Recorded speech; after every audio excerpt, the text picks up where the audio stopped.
Section 20. Discard the Shastras and deny their authority to bring about a notional change. There is no doubt, in my opinion, that unless you change your social order, you can achieve little by way of progress. You cannot mobilize the community either for defense or for offense. You cannot build anything on the foundations of caste. You cannot build up a nation. You cannot build up a morality. Anything that you will build on the foundations of caste will crack and will never be a whole. The only question that remains to be considered is how to bring about the reform of the Hindu social order, how to abolish caste. This is a question of supreme importance. There is a view that in the reform of caste, the first step to take is to abolish subcastes. This view is based upon the supposition that there is a greater similarity in manners and status between subcastes than there is between castes. I think this is an erroneous supposition. The Brahmins of northern and central India are socially of lower grade as compared with the Brahmins of the Deccan and southern India. The former are only cooks and water carriers, while the latter occupy a high social position.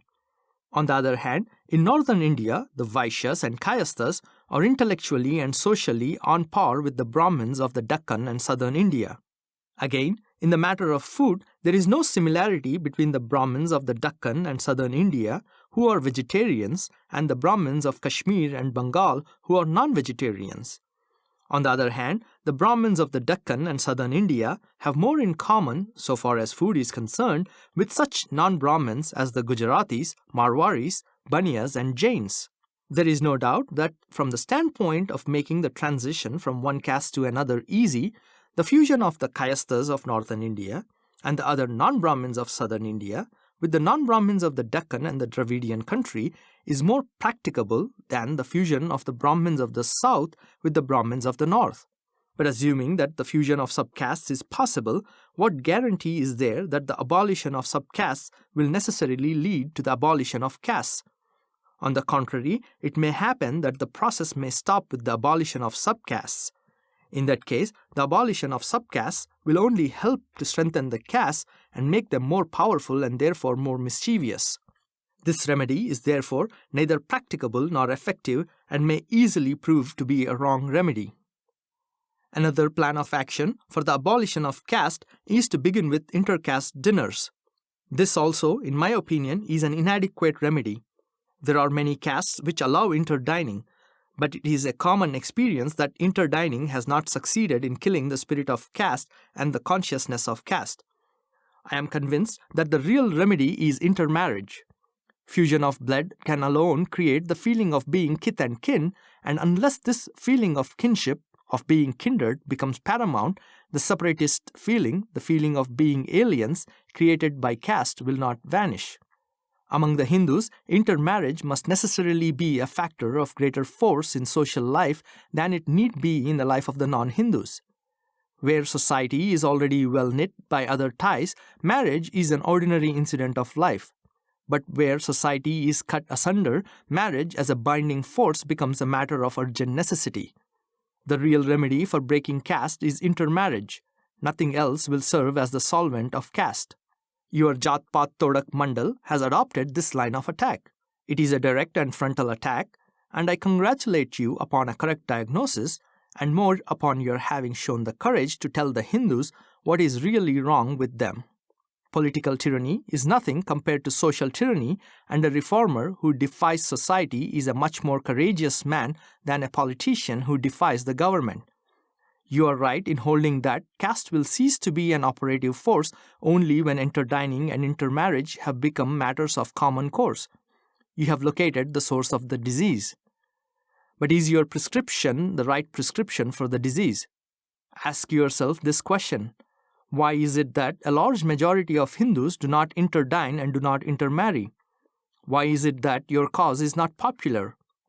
There can be only one answer to this question, and it is that interdining and intermarriage are repugnant to the beliefs and dogmas which the Hindus regard as sacred. Caste is not a physical object like a wall of bricks or a line of barbed wire which prevents the Hindus from commingling and which has therefore to be pulled down. Caste is a notion. It is a state of the mind. The destruction of caste does not therefore mean the destruction of a physical barrier. It means a notional change.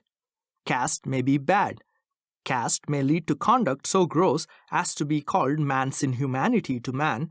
All the same, it must be recognized that the Hindus observe caste not because they are inhuman or wrong-headed. They observe caste because they are deeply religious. People are not wrong in observing caste. In my view, what is wrong is their religion, which has inculcated this notion of caste. If this is correct, then obviously the enemy you must grapple with is not the people who observe caste, but the Shastras which teach them this religion of caste.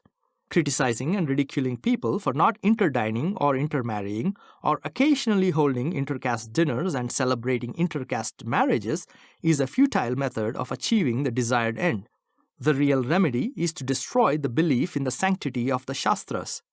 How do you expect to succeed if you allow the Shastras to continue to mold the beliefs and opinions of the people? Not to question the authority of the Shastras, to permit the people to believe in their sanctity and their sanctions, and then to blame the people and to criticize them for their acts as being irrational and inhuman is an incongruous way of carrying on social reform.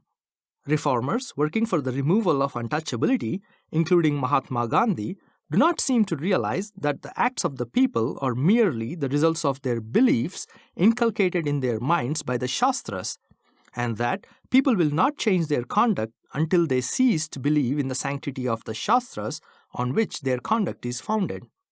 No wonder that such efforts have not produced any results. You also seem to be erring in the same way as the reformers working in the cause of removing untouchability. To agitate for and to organize intercaste dinners and intercaste marriages is like force-feeding brought about by artificial means. Make every man and woman free from the thraldom of the Shastras, cleanse their minds of the pernicious notions founded on the Shastras, and he or she will interdine and intermarry without your telling him or her to do so. It is no use seeking refuge in quibbles. It is no use telling people that the Shastras do not say what they are believed to say if they are grammatically read or logically interpreted. What matters is how the Shastras have been understood by the people. You must take the stand which Guru Nanak took. You must not only discard the Shastras, you must deny their authority as did Buddha and Nanak. You must have courage to tell the Hindus that what is wrong with them is their religion, the religion which has produced in them this notion of the sacredness of caste. Will you show that courage?